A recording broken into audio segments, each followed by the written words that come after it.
What's up, guys? It's your boy, the Badwolf. All right, man, the chatter that's going on out there. You wouldn't believe it. All right, so I'm going to leave that alone for now. People are wild. So, this particular video is going to be about um, exemptions. Okay, so everyone's always asking, do I have to wear a mask? Can I do this? What about my school? What about my kid's school? What about my workplace? What about all this?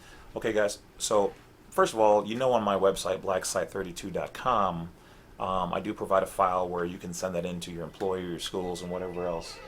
Um,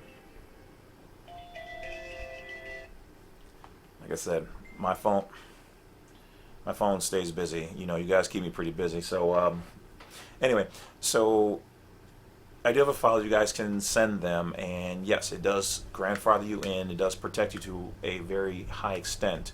Um, Obviously, not every place is going to be familiar with the remedies that we provide in there. So you might actually have to, go to bat for yourself. You might have to take them to court on your rights and freedoms.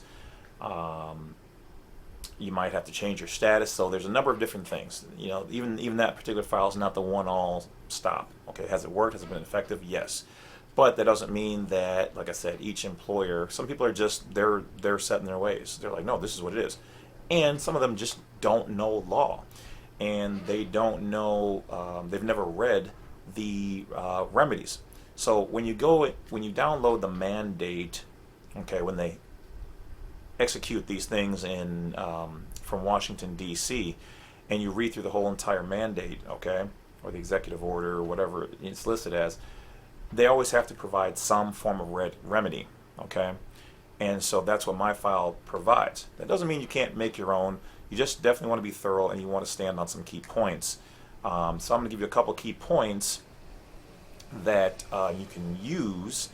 And if like I said, if you don't want to write up your own, because I think mine's it's like 5 or 6 pages worth of this particular information. So I'm going to give you a good couple tidbits to get started. So in this particular thing, this is states with religious and philosophical exemptions from school immunizations and requirements. Okay, so when I Googled this, and this obviously is the site that came up from the National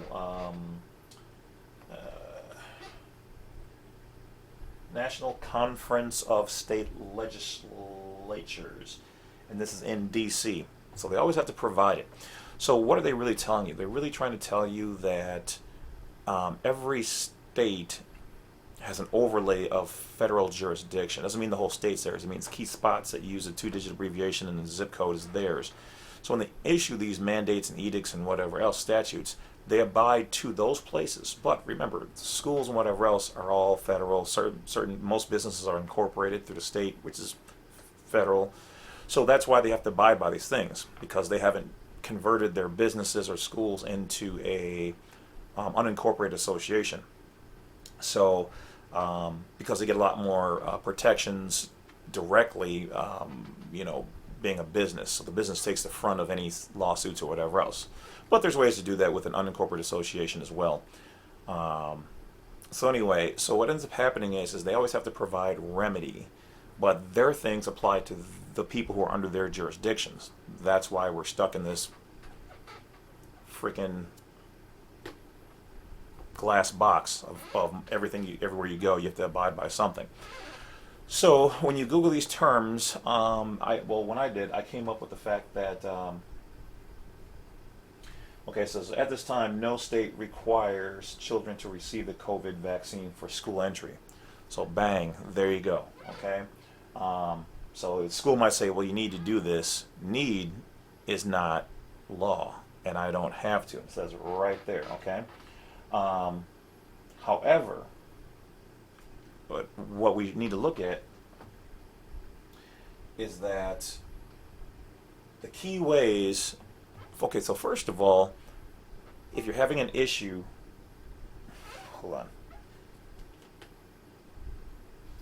Okay, so some of the key issues are you can argue what is the remedy for this particular situation? Now, a lot of them are going to want something in writing, which is why I tell you need to put together. I mean, just going up there and saying, well, what is that? They're going to be like, well, what are you talking about?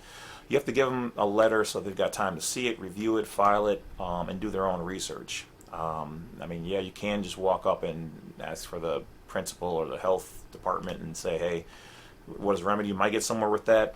But if you can get anything written, I'm telling you guys, always keep me busy. If you can get anything written, that's key, because then you can use it against them. If they're like, no, we don't have any remedy, you can use that against them, especially if they have to file a lawsuit. And if they say, yes, we do have a remedy, this is what it is, then you can get it.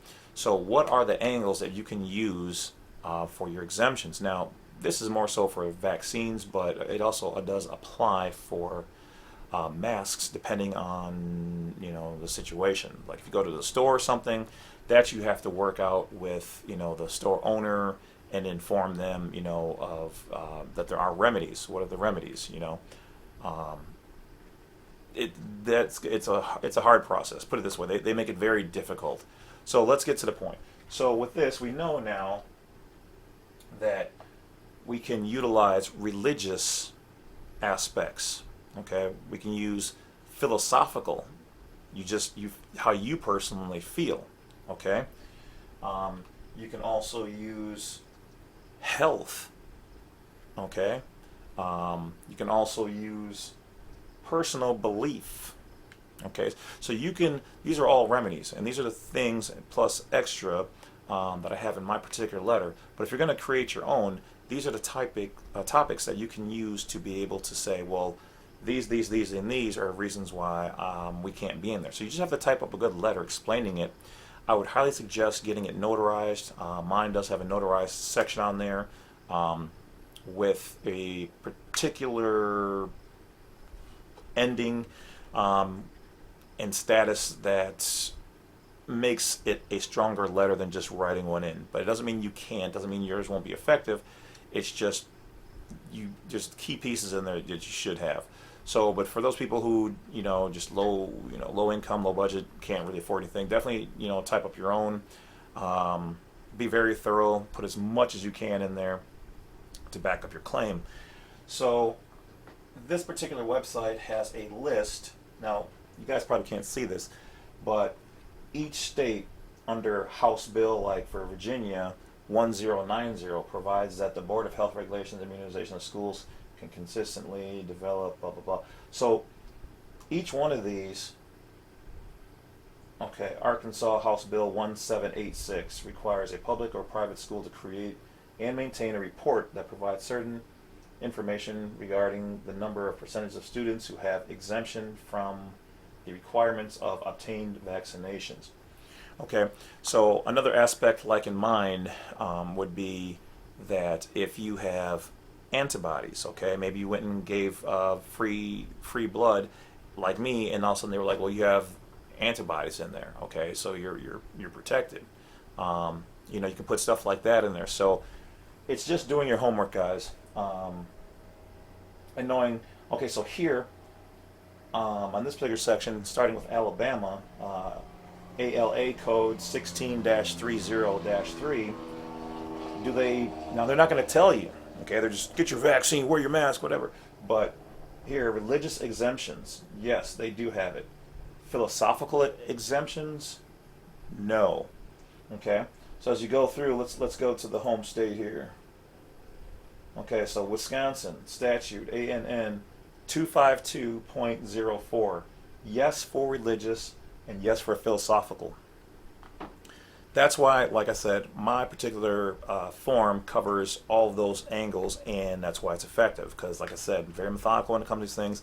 I want to hit them across the board, because you might be just doing one on the religious aspect, and they go, well, we don't have that. They're not going to tell you that you can do it with the philosophical, or the personal, or the doctor, the health, or the antibodies, and whatever else. And there's about 20 more things that I have listed in mind. So one way or another, it's probably going to be covered. All right. So that's how you do it, guys. Now you guys know a little bit more, and you're going to be a little bit stronger, a little bit wiser. So, but always maintain your health, stay healthy, Stay wise, stay woke. Don't forget to hit that bell, like, subscribe on the way out, guys. Support the channel through the Wolf Pack paid monthly subscription service, which is available on the main site, main page. And donations are always welcome. Otherwise, check out the offers and discounts on blacksite32.com. Catch you guys later.